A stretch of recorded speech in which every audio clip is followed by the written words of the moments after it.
A teoria da presença de fenícios no Brasil é uma teoria levantada por diversos autores que sugere que o Brasil haveria sido visitado por navegadores fenícios na antiguidade, baseando-se em registros sob a forma em inscrições e de artefatos. 2. As hipóteses mais antigas de que o continente americano poderia ter sido povoado por fenícios foi proposta por Hubertus Contaeus e Nortmanos em 1644 e por Georg Orne em 1652. 3. Schwenhagen, em sua obra sobre a história antiga do Brasil, em que expõe uma teoria da presença de fenícios no Brasil.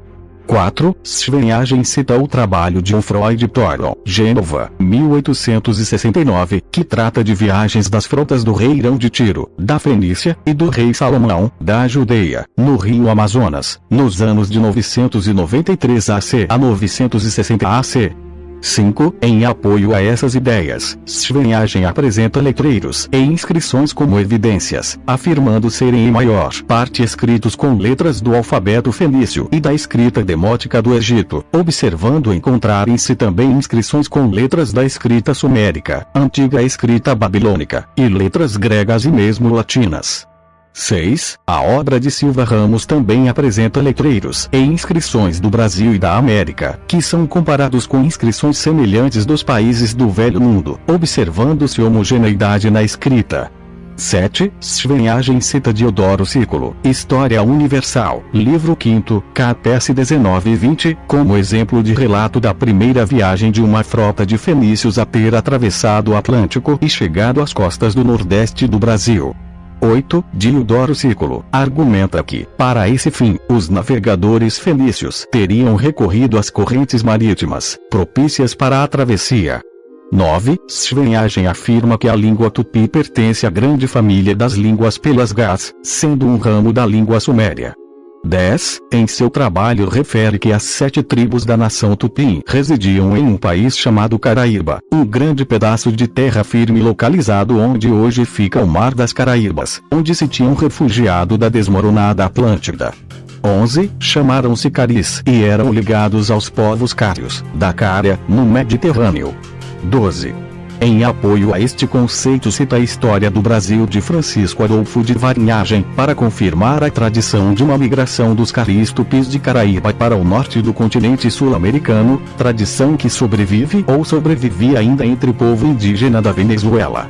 13. Também o padre Antônio Vieira, que afirma que os tupinambás e tabajarás contaram-lhe que os povos tupis migraram para o norte do Brasil pelo mar, vindos de um país não mais existente.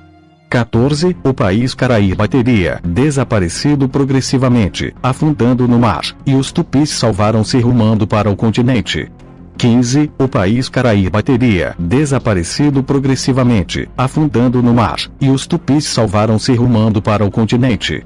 Os tabajarás diziam-se o povo mais antigo do Brasil, e se chamavam por isso tupinambás, homens da legítima raça tupim, pagando desprezo de parte dos outros tupis, como o insulto tupiniquim e tupinambaraná, tupis de segunda classe.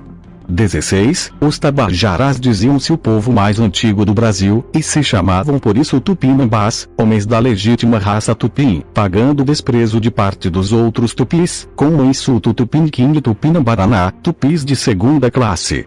Sempre se conservou a tradição de que os tupis tinham 7 tribos, segundo o autor.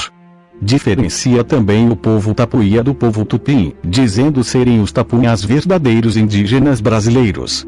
17. De acordo com Schwenhagen, o continente americano é a lendária Ilha das 7 Cidades.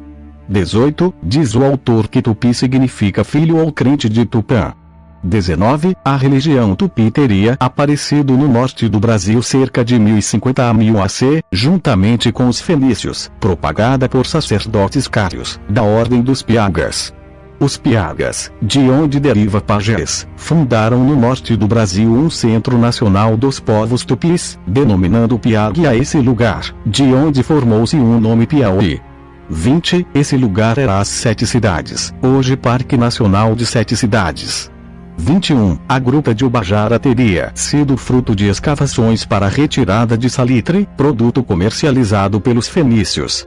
22. A cidade de Tutuaia no Maranhão teria sido fundada por navegadores fenícios e por imigrantes da Ásia Menor que chegavam em navios fenícios, que escolheram o local para construir uma praça forte, de onde dominariam a foz do rio Parnaíba. 23. O coronel inglês Percy H. Fawcett, que acreditava na existência da civilização remota do Brasil, cujas 7 cidades se alinhariam do Mato Grosso à Amazônia, em busca das cidades perdidas, ressaltava em seus escritos o aspecto mais fantasioso do mundo primitivo brasileiro que, desde o século XVI, deixou de ser um campo aberto à fantasia estrangeira, ocasião em que vieram as missões estrangeiras em busca do Eldorado. 24. Descobertas recentes da arqueologia brasileira desconstroem a existência da cidade das Portas de Ouro e não acolhem fenícios e nem marinheiros de Salomão em suas florestas. 25. Não podiam saber que o Brasil era a terra dos pardos nus, armados de arcos e flechas e com uma cultura de origem. 26. Descobertas recentes da arqueologia brasileira desconstroem a existência da cidade das Portas de Ouro e não acolhem fenícios e nem marinheiros de Salomão em suas florestas. Não podiam saber que o Brasil era a terra dos pardos nus, armados de arcos e flechas e com uma cultura de origem. Ambrósio Feliciano Brandão foi o primeiro a assinalar, no diálogo das grandezas do Brasil, que havia no estranho país sinalizações de uma arte muito antiga. 27. Interessado pela antropologia, o imperador Pedro II do Brasil contribuiu para a arqueologia com a criação de instituições de pesquisa. 28. Com a proclamação da República do Brasil, os museus se tornaram centros de estudos do passado remoto, enquanto que, em Belém, o zoólogo suíço Emílio Goeldi reorganizava as suas pesquisas com influência na arqueologia da região. 29. Auguste de Seylair e Carl Friedrich Philipp von Martius com pesquisas voltadas especialmente para antiguidades indígenas e pinturas rupestres, e o botânico Peter Wilhelm Lund. 30. Foram estudiosos estrangeiros que deram início à pesquisa arqueológica no Brasil no século XIX, com ênfase nos achados das pedras pintadas ou furadas presentes nas narrativas do folclore. Auguste de Seylair e Carl Friedrich Philipp von Martius com pesquisas voltadas especialmente para antiguidades indígenas e pinturas rupestres, e o botânico Peter Wilhelm Lund. 31. Essa movimentação de curiosos e estudiosos resultou na publicação do primeiro Manual de Arqueologia Brasileiro, por Angione Costa, em 1934. 3 anos depois, surgiu uma contribuição na forma de primeira abordagem antropológica da arte rupestre em Santana da Chapada, pesquisada por Herbert Baldus. Em 1940, em José Antero Pereira Jr. rechaçou as fantasias elaboradas em torno das inscrições primitivas, dadas como presença de fenícios, hebreus e atlântidas. 32. Durante muito tempo, o Novo Mundo foi dado como de povoamento tardio, se comparado com as idades mais remotas do Homo sapiens, por volta dos 14.000 anos.